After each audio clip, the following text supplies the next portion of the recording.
War Thunder has been the biggest vehicle-based shooter MMO for the last few years now, almost unrivaled, combining tanks, planes and warships into one massive epic game. However, it was not always the biggest. For the longest time, that title was held by World of Tanks by Wargaming, and many would consider the two games rivals, especially when it came to competing to be the biggest tank game. Is that still the case though? In previous parts to this series, I've compared the air side of War Thunder to World of Warplanes, the naval side of War Thunder to World of Warships, and now, in the final round, it is time for the tank side of War Thunder versus, well, World of Tanks.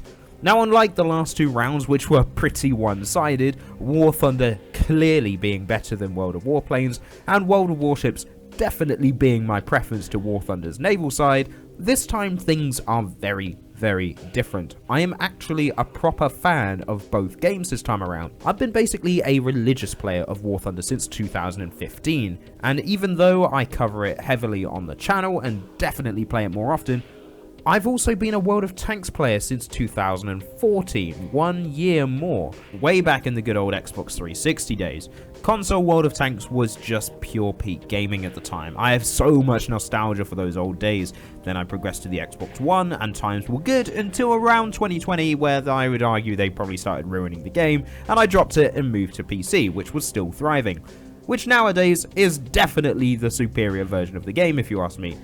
But how well does it compare to my main game, War Thunder, which has the better tank experience? I have arranged some categories for them to compete in, and well, the results might surprise you. So ladies and gentlemen, sit back and relax for War Thunder versus World of Tanks. Despite both covering tanks, War Thunder's approach is very different to World of Tanks.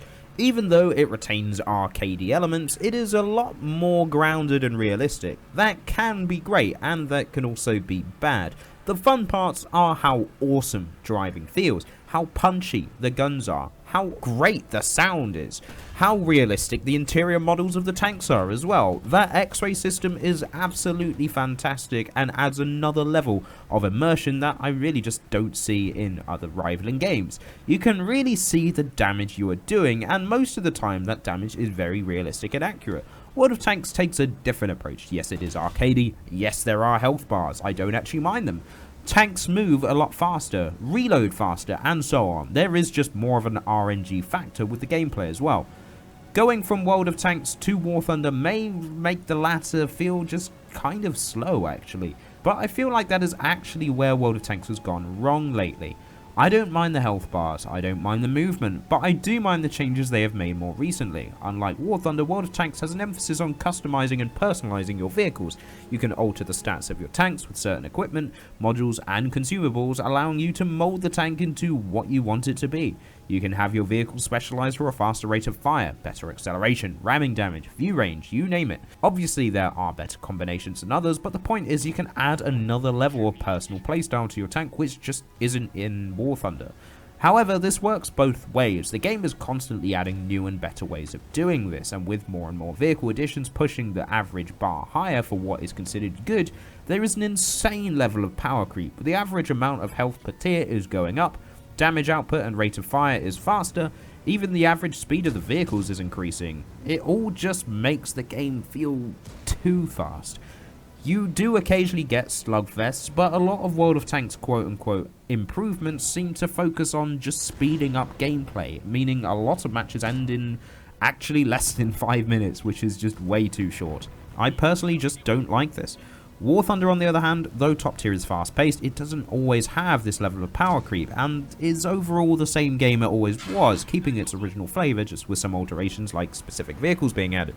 Don't get me wrong, there is jank to be found. I despise higher tier gameplay. The missile and APFSDS meta at certain tiers makes it just horrible, and well protected tanks useless to stop it. Although this is not always the case, I'm not saying I never have fun even at these tiers. There is, however, definitely a lack of balance at certain places, and even just a lack of care put into certain implementations.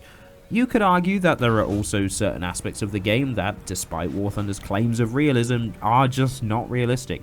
The Abrams armor model, for example, hell, most of the British tanks are dog water for some reason. The Challenger 2, best armor in the world? Yeah, not in this game. Chieftain being one of the most powerful tanks of the Cold War with legendary armor and firepower? Aha, think again. Also, while we're on it, Sabo figures in this game, what is going on here? I swear, for British tanks in particular, they just make up the stats for what these guns can penetrate. The 20 pounder somehow has better penetration than the 105mm L7, and the Conqueror has over 500mm of pen, when the Chieftain has less than 300? What? It might seem I'm being overly critical here, but despite its flaws, I actually prefer War Thunder's gameplay loop more.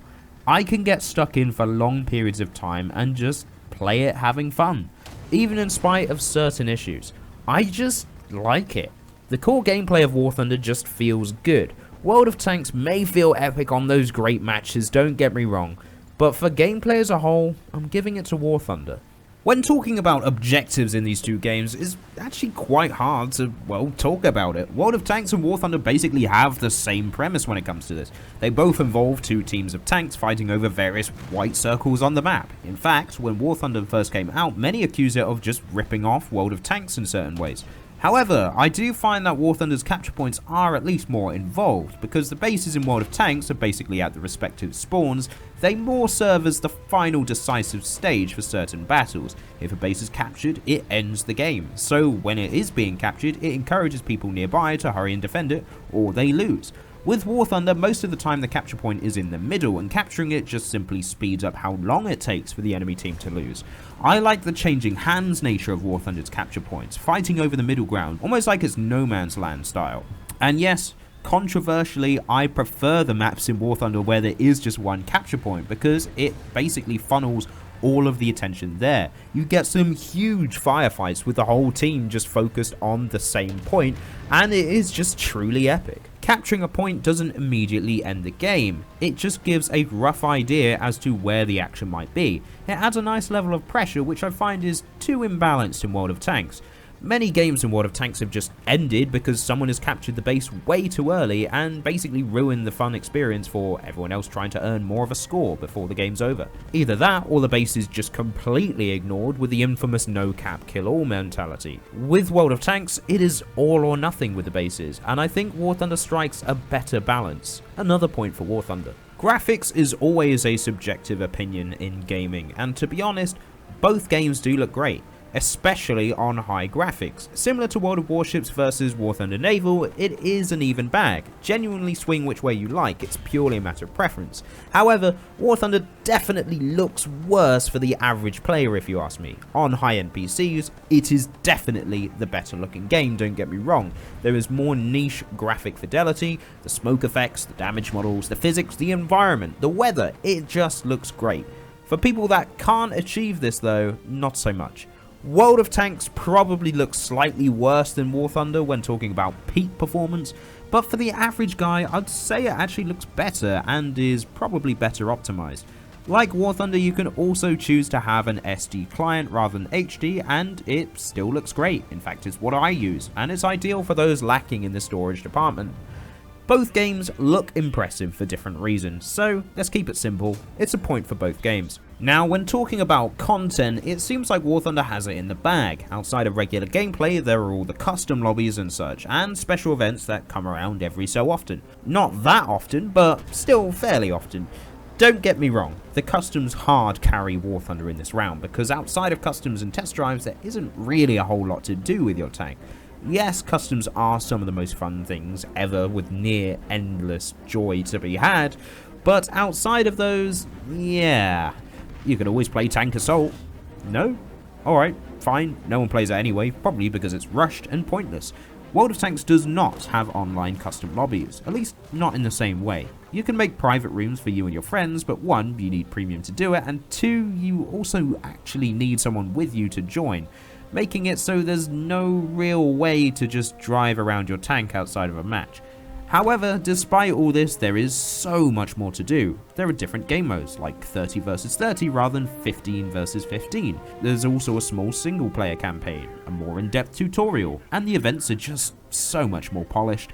World of Tanks goes balls to the walls with its fancy events, whether it's April Fools, Christmas, Halloween, you name it. They really go all out. They also make the hangar/garage far more fancy looking, so there's that. There really is a lot that both games offer here, so again, a point for both. The tech trees are probably the most divisive part here, and definitely the one I struggled the most to decide on which was actually better. On one end, you have War Thunder being more realistic, which results in generally more boring variety, as in you can and will see many different vehicles popping up again and again in other tech trees. Is it realistic? Yes. Is it very fun and interesting? Not really. Or you have World of Tanks, which varies from what you'd expect to random bullshit pulled from the depths of wargaming's imagination. What's that? Poland didn't have any tank destroyers? Who cares? Here they are. Italian heavy tanks? What are those? Never mind, here they are as well. Moving back to War Thunder for now though, I like the approach they started with originally, as it used to keep trees and domestic vehicles quite separate. Nowadays though, way too many of these are being repeated. Also, unlike World of Tanks, several of these vehicles are split into many sub-models. If you want, for example, the T-34 in World of Tanks, it starts as the 1940 model, and across various upgrades, it could be a 1941 T-34, a T-34-57, or even a long-barreled T-34 1942. War Thunder has all of those for separate vehicles. Now, I don't mind this for World War II tech, but modern stuff, I mean, how many Leopard 2 models do we actually need here? More specifically, how many T-80s do we need? I mean, really, what is the difference between the T-80U, the T-80UK, the T-80UM2, the T-80UE1, the T-80UD, the T-80UD/BE, and you can see my point, can't you? There is probably a super minor difference that people will happily point out. Do I care? Not really. Basically, the game doesn't need to be like this, especially when there are so many more interesting tanks still waiting to be added. The question is this better or worse than World of Tanks' approach? On the plus side, they keep their nations very separate, with very few exceptions. You won't see tanks like the T-34 or Sherman showing up outside of Russia or America. If they are, then their stats have been altered, or they are just an entirely unique version of that vehicle, unique to that nation, like the Sherman Firefly, for example. Take their artillery. Rather than giving the M44 to everyone in their NAN, they gave the M44 to America only, and every other nation got their own unique artillery. However, things get a little weird. Wargaming with World of Tanks in particular is not afraid to get controversial and definitely carried away with some batshit wacky designs pulled straight out of thin air. Look, I like paper tanks, or wooden mock-up tanks, is how we got tanks like the Lerva, the E50, and many more. However, adding in two separate distinct lines of Japanese heavy tanks just to make the Japanese tree look bigger is probably pushing it. And well, yeah, it's a weird choice. But snazzy, the Japanese didn't have any heavy tanks. I know, but that doesn't stop World of Tanks from trying. Yes, okay, you can make an argument for the OI, but can you make an argument for this? Probably not. Look, for the longest of times, I didn't actually mind most of this stuff. Really, I thought it was fine. There'd be times where it was pushing it, but for me, they actually went a step too far with Tier 11. I love the addition of Tier 11. I have one myself. It's cool, and it takes the next step for the game that, in my opinion, the game sorely needed. However, only one of the Tier 11 tanks is actually a real vehicle, the Leopard one with the 120mm. The rest are entirely fictional. Ever heard of that iconic medium tank, the Hacker? I didn't think so. What if there was an even bigger version of the mouse? Say hello to the Taschenrate. My brother in Christ, what is wrong with just adding the M60A1 or the T62? Seriously, for that reason, I'm actually going to give it to War Thunder. War Thunder's grind is almost a meme for how bad it is. From a starting free-to-play perspective, it can take a while to get anywhere, especially when it comes to making silver lions to spend. It really is just painful. This is not news to us though. What might be news to some, however, is that World of Tanks' grind, it's not too bad actually. It might not be quite as generous as World of Warships, but the fact that the boosters in this game are way more useful, they occasionally handle premium time, you get the blueprint system, the battle passes in my opinion just way better, are just some of the reasons why World of Tanks has the better grind. Then there was the World of Tanks 2.0 update, where every existing and new player was showered with gifts and login rewards, being handed millions of currency including gold, premium and bonds to use on whatever they liked. They even have the option of choosing a free tech tree to fully unlock from tier 6 to 10. No questions asked. It was arguably too generous. Then there are stock tanks. Just like War Thunder, World of Tanks stock grinds are miserable, in some cases worse. That's what it used to be like anyway. After World of Tanks 2.0, the unlockable modifications were streamlined and simplified, basically making it a lot less insufferable. War Thunder, on the other hand, while technically not too bad, as for example some vehicles start with the best shell, you don't have to worry about the inaccuracy of your gun when you first get it, well, it definitely has its own problems, and in my opinion those problems are big. Stock tanks in War Thunder are stiff, slow, and miserable to drive. A lot of the time the starting shell is utter crap, and towards the higher tier it can take a long time to start unlocking even the most basic of modifications. The worst feature of all though is not having parts unlocked from the get-go. If you go into a game completely stock and get damaged, with the exception of your track, you cannot repair it. If your barrel gets shot, you basically can't shoot back. In fact, there is no basically about it. You can't shoot back until you drive to a friendly cap zone or a friendly themselves actually bothers to repair you, which sadly happens all too little. The other day, playing a new tank for the first time, I lost my barrel and had to wait about a full 5 minutes just spamming the request tank assist button before someone on the team actually decided not to drive past me and actually decided to help repair.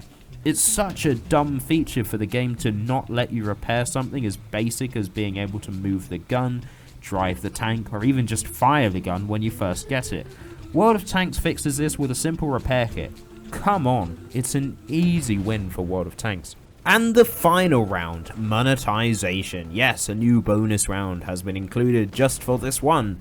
Both games are free to play, allegedly, and make a living through microtransactions. But how good actually are these? What can you really spend your money on in-game? Well, both games let you buy gold, premium time, and can allow you to convert this into silver. I wouldn't recommend this, but still, you can. As of recent times though, World of Tanks definitely has had some more funky collaborations cooking. Anything from Tomb Raider to Terminator to Warhammer to freaking Walking Dead is in this game in some way, shape or form.